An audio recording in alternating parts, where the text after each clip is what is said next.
The night had settled heavily over Babylon, its darkness pressing down like the weight of an unforgiving sky. The stars above, once symbols of hope and guidance, now seemed distant, cold, and indifferent to the suffering below. The fires from the battle had been extinguished, but their ghostly glow still lingered in the air, casting long shadows across the ruined city. Ira stood alone in the remnants of what had once been a bustling marketplace. The stalls that had once overflowed with the vibrant colors of spices, the rich scents of incense, and the lively banter of merchants were now reduced to splintered wood and ash. The streets, once filled with the voices of the city's people, were now eerily silent, save for the occasional whisper of the wind as it stirred the debris at his feet.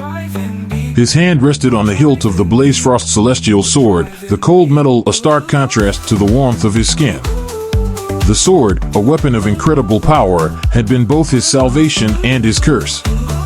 It had saved him and Babylon from certain destruction, yet it had also been the instrument through which he had wrought devastation upon the city he had sworn to protect. The thought weighed heavily on his mind, a dark cloud that refused to dissipate. He had pursued the Persian army, believing that he could stop them before they could inflict more harm on Babylon. He had left the city vulnerable, had taken the fight to the enemy instead of remaining to defend his people. And in doing so, he had allowed the monsters to breach the city's defenses, to bring destruction and death to the very heart of Babylon. Ira's breath came in slow, measured sighs as he gazed out over the ruins. The guilt gnawed at him, an insidious voice in the back of his mind that whispered of his failures, of the lives lost because of his decisions. He had been hailed as a hero, as the savior of Babylon, but what good was heroism when it came at such a terrible cost? His thoughts drifted back to the moment when he had ridden out of the city, his mind filled with the certainty of victory. He had been so sure of himself, so certain that he could turn the tide of battle with his strength, his sword, and his will. But he had been wrong. The Persian army had been a ruse, a decoy to draw him away from the city. And while he had fought bravely, it had been for naught. The true enemy had been waiting, lying in the shadows, ready to strike when he was most vulnerable. Now, as he stood amid the ruins of Babylon, he could not shake the feeling that he had failed his city, failed his king, failed the people who had looked to him for protection. The weight of that failure pressed down on him, crushing his spirit, leaving him hollow and numb. A reckoning with the king. As the night wore on, Ira knew what he had to do. The time had come to face the consequences of his actions, to confront the truth of his failures. He could not hide from it any longer, could not bury the guilt beneath layers of duty and resolve. He had to face the king, had to admit to his mistakes and accept whatever judgment would come. The journey to the palace was a somber one, the streets deserted, the silence of the night broken only by the occasional crackle of dying embers. The city, once vibrant and alive, now felt like a tomb, a place where the ghosts of the fallen lingered, their voices whispering through the ruins.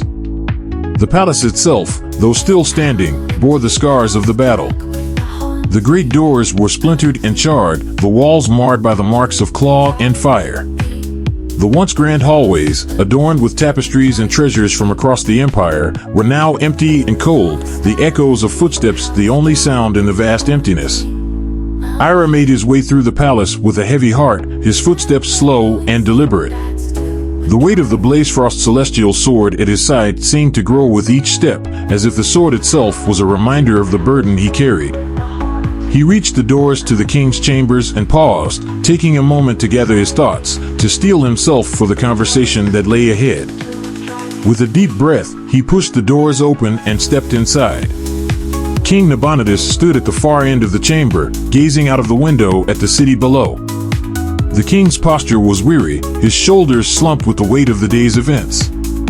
His robes, once rich and vibrant, were now tattered and stained with ash. Yet despite the toll the battle had taken on him, there was still a regal bearing to him, a strength that had not yet been extinguished. "Ira," Nabonidus said quietly, his voice carrying across the chamber without turning to face him. "I had a feeling you would come." Ira stepped forward, his head bowed in shame. "Your Majesty," he began, his voice thick with emotion. I have come to admit my failures. The destruction of Babylon, it is partly my fault. If I had not left the city, if I had not pursued the Persian army. Nabonidus turned to face Ira, his expression unreadable. The king's eyes, once sharp and clear, were now clouded with sorrow, but there was no anger in them, no condemnation. He looked at Ira not as a king looking upon a subject, but as a man seeing the burden that another bore. Ira, Nabonidus said softly, his tone gentle. You did what you thought was right. You fought for Babylon, for its people, for me. You have nothing to be ashamed of. But I left the city vulnerable, Ira insisted, his voice rising with the weight of his guilt. I should have stayed, should have defended the city. If I had been here. If you had been here, Nabonidus interrupted, you would have fought bravely, as you always do. But the outcome may not have been any different. The monsters, they were unlike any enemy we have faced before. They were relentless, merciless. Even if you had been here, Ira, the city would have suffered. Ira shook his head, his hands clenching into fists at his sides. I cannot accept that, Your Majesty. The people, they looked to me for protection, and I failed them. I cannot continue to serve you, not after this. Nabonidus's eyes softened, and he stepped closer to Ira, placing a hand on his shoulder. Ira, you are not to blame for what happened. This was a tragedy, yes, but it was not your doing. You fought with everything you had, and you saved countless lives. Without you, there would be no Babylon left to rebuild. I beg you, Your Majesty, Ira said, his voice breaking. Relieve me of my duties. I am not worthy to serve as your protector. For a moment, there was only silence between them, the air heavy with the weight of Ira's plea. Nabonidus studied him, his expression thoughtful, before he finally spoke. Banish you? Nabonidus said, his tone almost incredulous. Ira, Babylon cannot live without you for even a day. Enemies are everywhere. If we lose you, our people would live a life of slavery under the heel of the Persian Empire. Rebuilding Babylon might take time, but that is not as important as losing our sovereignty. Ira looked up at the king, his eyes searching Nabonidus's face for any sign of anger or disappointment. But all he saw was understanding, a deep empathy that only a ruler who had faced his own failures could possess. Babylon needs you, Ira, Nabonidus continued, his voice firm. Not just as a warrior, but as a symbol of hope. You have fought for this city, bled for it. And now, in its darkest hour, it needs you more than ever. You cannot walk away from that responsibility. But I failed. Ira began, but Nabonidus shook his head. You are human, Ira. You are not infallible. None of us are. But what matters is that you are here now, that you are willing to continue the fight. Babylon can be rebuilt, but it cannot survive without those who are willing to stand and defend it. You are one of those people, Ira. You always have been. The word struck a chord deep within Ira, resonating with a truth that he could not deny. He had made mistakes, yes, but he had also fought with every ounce of strength he had. He had not given up, had not turned his back on Babylon even in the face of overwhelming odds. And that, more than anything, was what mattered. Nabonidus's hand tightened on Ira's shoulder, a gesture of reassurance and solidarity. Do not punish yourself for what happened. Instead, use it to drive you forward. There is still work to be done, battles to be fought. And I cannot think of anyone I would rather have at my side than you. Ira felt the weight of his guilt begin to lift, replaced by a renewed sense of purpose. The road ahead would not be easy, the task of rebuilding Babylon daunting in its enormity. But he would not face it alone. The people of Babylon, the king, and those who had survived the horrors of the battle, they would all stand together, united in their determination to see their city rise again. Thank you, Your Majesty, Ira said, his voice steadier now. I will not fail you again. Nabonidus smiled, a wearied but genuine expression. I know you won't, Ira. Together, we will rebuild this city. And we will show the world that Babylon is not so easily broken. The conqueror's despair. The vast halls of Persepolis, once filled with the sounds of triumph and celebration, were now eerily silent. The great palace, with its towering columns and opulent tapestries, felt more like a mausoleum than the seat of a mighty empire. The shadows that clung to the walls seemed to pulse with the weight of failure, as if they too had become infected by the despair that gnawed at the heart of Cyrus the Great. Cyrus stood alone in the grand hall, his broad shoulders slumped, his hands clenched into fists at his sides. The firelight flickered across his stern features, casting deep shadows under his eyes, hollowing out his cheeks. He had not slept in days, not since the news of the fourth defeat against Babylon had reached his ears. His mind was a battlefield of its own, plagued by the memories of every failed campaign, every bitter defeat. He had thrown everything he had at Babylon, armies of thousands, towering giants, fire-breathing dragons, even the dark forces conjured by Nemesis. And yet, each time, he had been repelled, beaten back by the walls of that cursed city and the relentless force of its mysterious protector, Ira. The very thought of that name sent a spike of rage through Cyrus's heart, but it was quickly smothered by the heavy blanket of despair that had settled over him. In the flickering light of the torches, Cyrus could almost see the ghosts of his fallen soldiers, their eyes hollow, their faces twisted in pain. They haunted him, their silent accusations cutting deeper than any blade. He had led them to their deaths, had promised them glory and victory, only to deliver them into the jaws of defeat. The guilt gnawed at him, a persistent and unrelenting presence that would not let him rest. Cyrus the Great, King of Kings, ruler of the vast Persian Empire, had been brought low by a single city. Babylon, the jewel of the ancient world, had become his obsession, a prize he could not claim, a challenge he could not conquer. It had become a wound that refused to heal, festering in his soul, sapping his strength, turning his once unshakable confidence into doubt and despair. The darkness within. The throne room of Persepolis was a place of grandeur, its walls adorned with gold and precious stones, its ceiling high and vaulted, decorated with images of the gods and the great deeds of the Persian kings. But tonight, it felt cold and empty, its vastness only serving to magnify the loneliness that had taken hold of Cyrus's heart. He paced the length of the room, his footsteps echoing off the marble floors. Disappointment gnawed at every step, a relentless presence that clung to him like a shadow. He had always prided himself on his ability to conquer, to bend the world to his will. But Babylon had defied him, had stood against his might and emerged victorious time and time again. He could still see the fires burning in the distance, the plumes of smoke rising from the city's walls, the screams of his soldiers as they fell before the icy onslaught of Ira and his cursed sword. The image was seared into his mind, a constant reminder of his failure, a failure that had now become a part of him, entwined with his very being. Cyrus clenched his fists, his nails digging into the flesh of his palms. How had it come to this? How had he, the great conqueror, the man who had built an empire from nothing, been brought to his knees by a single city? The question echoed in his mind, tormenting him, driving him to the edge of madness. He had used every tool at his disposal, had summoned the mightiest armies, had called upon the most fearsome beasts, had even dabbled in the dark arts, all in the name of victory. But each time, he had been met with defeat, his forces crushed, his plans thwarted. And now, after 4 attempts, he was left with nothing but the bitter taste of failure. Could he swallow this defeat? The answer was clear, no. A conqueror like Cyrus the Great could not accept defeat, could not allow his legacy to be tarnished by the specter of failure. But what more could he do? He had exhausted every resource, had thrown everything he had at Babylon, and still, it stood defiant, a symbol of his impotence.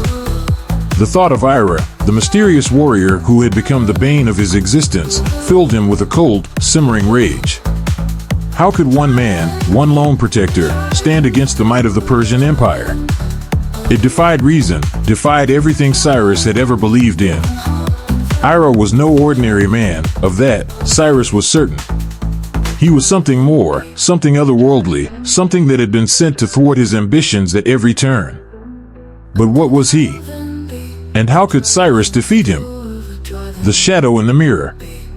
Cyrus moved to the mirror that hung on the wall, its surface polished to a flawless sheen. He stared at his reflection, his eyes drawn to the lines of worry etched into his face, the exhaustion that clung to his features like a shroud. The man who looked back at him seemed older, wearier than the great king who had once led armies across the known world, who had built an empire that spanned continents.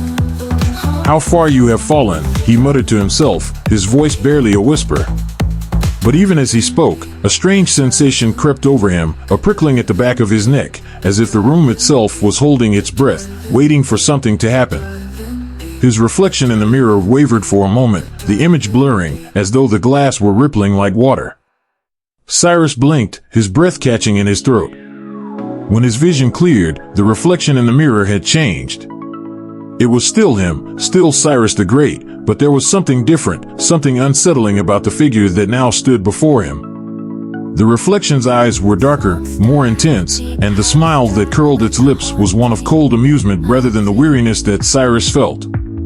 It was as though the mirror had captured a version of him that existed only in the darkest corners of his mind, a shadow self that had been waiting for this very moment to reveal itself. The reflection leaned closer to the glass, its eyes locking onto Cyrus's with an intensity that made his skin crawl.